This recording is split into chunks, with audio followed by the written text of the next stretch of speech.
Hello guys, we're here today from ELECTRiQUE doing another car review. It's been around 2.5 years since I did the last one, but now it's kind of time to restart this and show you what's on the market. So today we're quite excited to have the Peugeot 208e here as courtesy of the Peugeot Niederlassung Munich. And I've been very excited about driving this car actually, because it's one of the few small city cars which are coming to market, which actually have a good range and also look quite nice, you know. So the 208e falls into the classical 208 kind of nippy city car category, and Peugeot is offering it as a diesel, as a petrol, and also as an electric car. So that's why I've been excited to actually finally get my hands on this car, because I feel like this could be really the electric car for the city and for the masses. And if you compare it now to the Honda E, the Mini E, there's quite a few cars coming to this category which offer, let's say, less range and also less battery size. So the 208 together with the Corsa-e definitely stands out here. So let me give you a short sort of exterior review, and then I'll drive the car and give you some more, let's say, first impressions. That's not the highest one. The highest one is the GT. But basically it's got pretty much the same features. You see the yellow grille, the LED headlights, the aero rims, which I think there's another version which is a bit higher. And as you see, it's quite a small car. I need to look up the exact dimensions, but it's definitely quite nippy and quite compact. The sales guy from Peugeot was saying it's basically a 508 wash to hot, so a little bit smaller than the 508, and but basically packing in the same features and same design language. The rear, I really like it with those three sort of line POWs headlights and the black line in the back. I can't tell you too much about the design philosophy, but I have to say it looks very modern and it looks fresh, that's for sure. So it's a kind of good mix of being a modern design but not looking too, let's say, weird or too different as some other electric cars like the Kona or of course the well-known i3. So interestingly, it's got 4 doors, so quite a lot of room for a small car.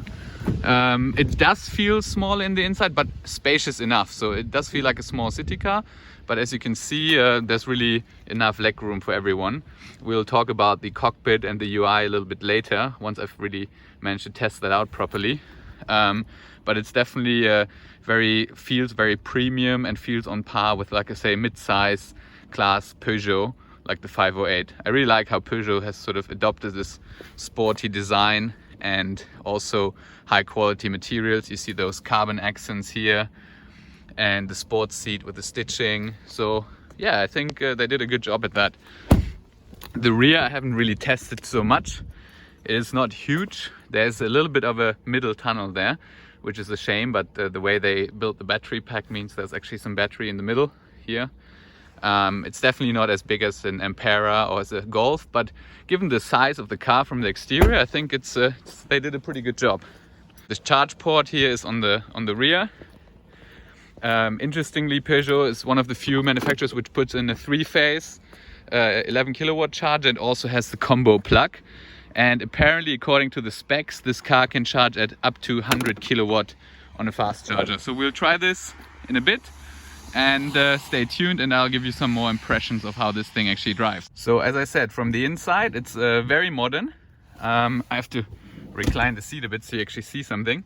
You've got this 3D cockpit here in the middle where you can sort of browse through different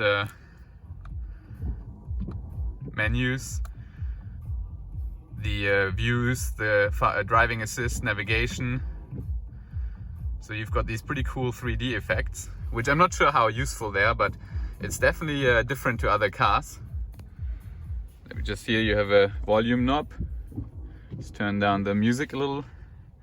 And you've got this, let's say, flat wheel, sport wheel, the GT wheel, which I quite like. The only thing I haven't really gotten figured out is it sort of blocks the view to the display a bit, but I probably have to just lower it a bit. There we go.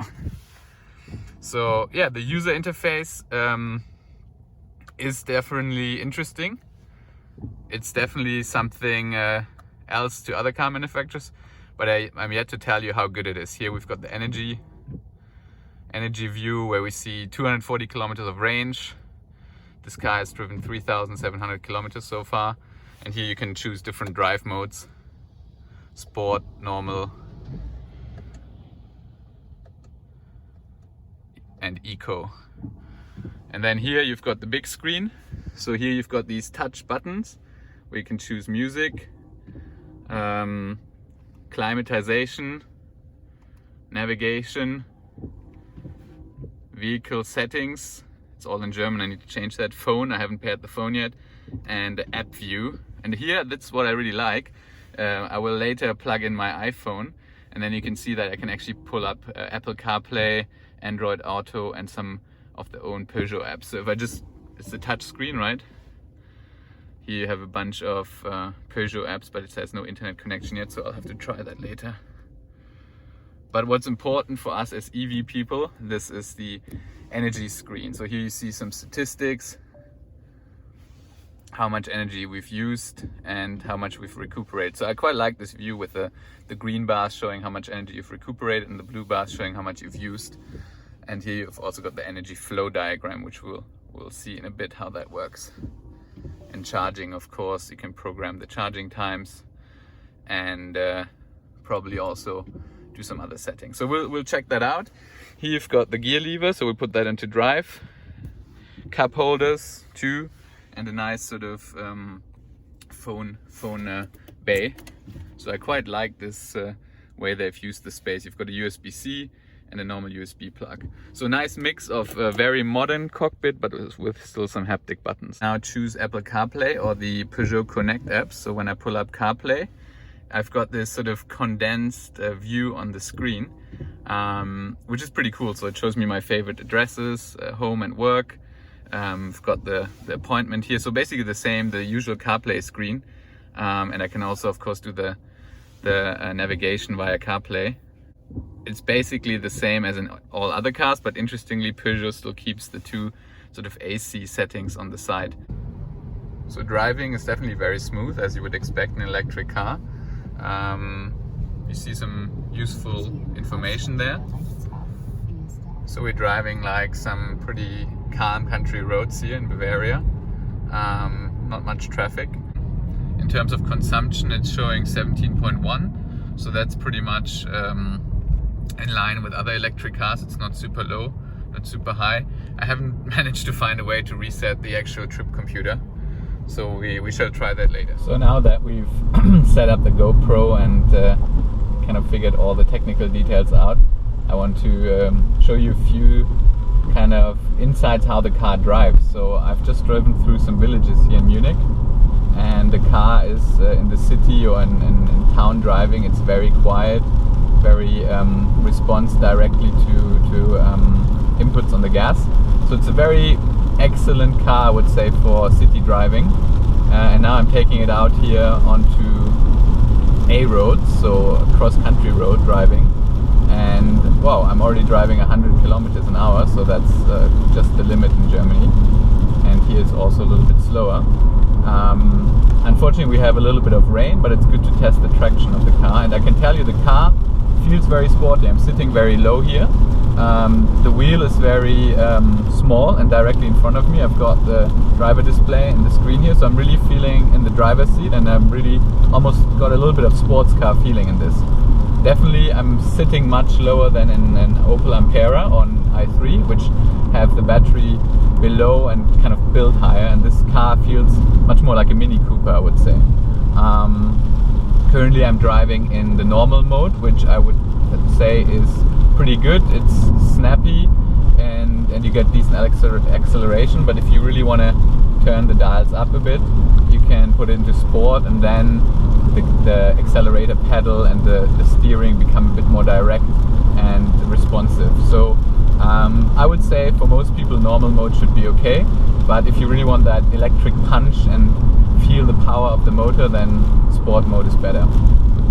The steering, like I said, is also a little bit heavier, which is nice on this country road driving. What I like about this car is how comfortable it is, and at the same time how small it is. So I feel like I'm driving a full-size premium car with all this tech in front of me, but at the same time I'm realizing I'm actually driving a small compact car. And that's what I really like about this car. And the question is, why do we need these big cars? Do we really need a kind of mid-size sedan or a full-size limousine? Or can most people actually do their daily driving in a small car like this? And this is the question I want to put up to you guys. Because personally, I'm also seeing myself as kind of aspiring to a big car, and kind of you always want more, but maybe less is more in this case. In terms of range, when we started it showed 250 kilometers and now it's showing 170. Unfortunately, I don't really know how much we've driven so far. I would say probably due to my sporty driving style, we've consumed a little bit more power than before. I've finally found kind of settings that I like in this display, but I think a range, if we calculate a consumption of 15 with a 50 kilowatt hour battery pack, then a range of 300 kilometers should be well achievable, at least in summer. Now it's also a little bit colder here in Bavaria, so that might be the reason why the range figure is a little lower. Yeah, again, 50 kilowatt hour battery pack is definitely unique in this class. The Honda E only has, I think, 36, 38.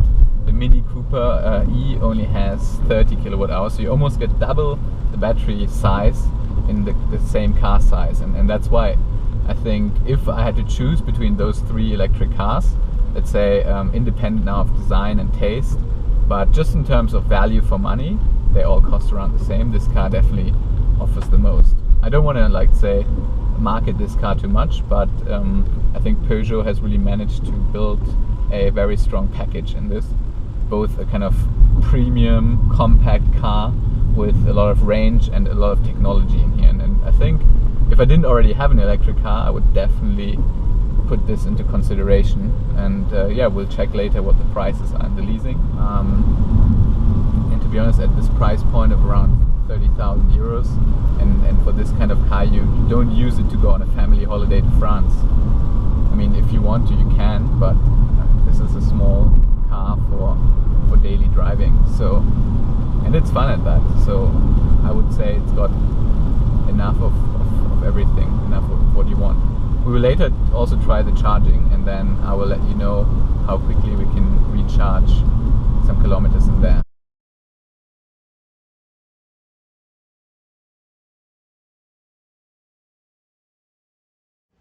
So here we go. I've just parked up the Peugeot 208 in a small Bavarian village right next to the town hall, and I've driven now around 2 hours with the car on some Bavarian roads. Also got a little bit of traffic here, and I have to say, the more I drive this car, the more it grows on me, you know.